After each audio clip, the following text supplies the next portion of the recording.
You know, believe it or not, yeah, if I'm just gonna out myself right now, I actually didn't watch Nijisanji before I joined.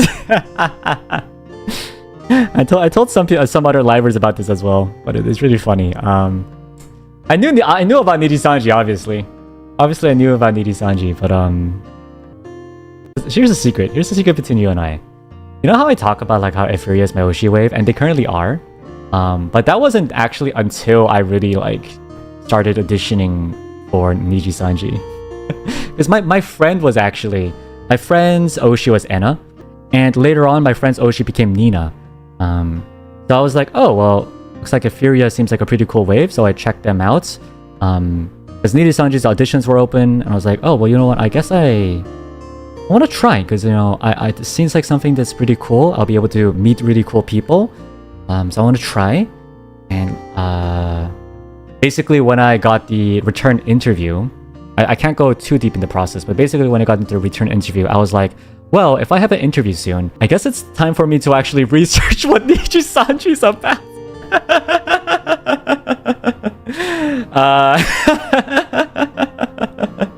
So I did some crash course research.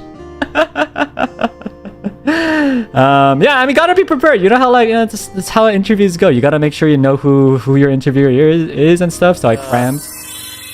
My impression of Nijisanji in general was very like I was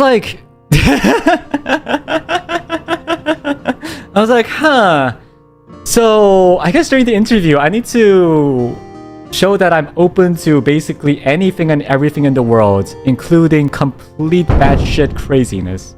Like, guys, like, we're talking about the boys, right? Like, Noctis is one thing, but Luxium is actually insane. Like, I swear to God, none of them are okay. Mr. Senpai at the time, yeah, obviously Mr. Senpai was great. Like, just says the most like out-of-pocket stuff. Vox is, well, at the time Vox was like still very, very deep into his ASMR stuff, the voice drama stuff, and you know, I was like, damn, well, what am I listening to? Shu also could get pretty crazy if he wants to, as well as Ike. Even though you think they might be like, you know, quote unquote comfort streamers, they have their moments. They definitely have their moments. And obviously Luca, you know, every time I hear Pog, I'm like, huh. Like at some point I started to like question myself, like, was Pog created by Luca? Like at some point I was like wondering. You thought Ike was the quiet one? You would think. But like when he talks about things that he really likes about, like, you know, like Vocaloid or something, he just goes absolutely crazy. Juju Senpai actually might be the only one that's like relatively normal. But even then he's pretty crazy too. Noctis was also crazy. I definitely watched the males a little more because I wanted to know what it was like to be a male in Nijisanji. I think for me it was definitely like Uki Senpai's stream. I think really vibed with me. I was like, I think this is kind of the streamer I want to be. Kind of like it was definitely Ike, Shu, and well, maybe less Ike, honestly. It was definitely Shu and Uki Senpai streams. I was like, oh my god, this is so nice. This is really nice. I like that.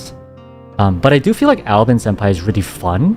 The person I strive to be more like is actually Sunny Senpai, because I feel like Sunny Senpai is just effortlessly really funny. He's very chill, he's very comforting, but like he's also effortlessly super funny. So I really look up to him.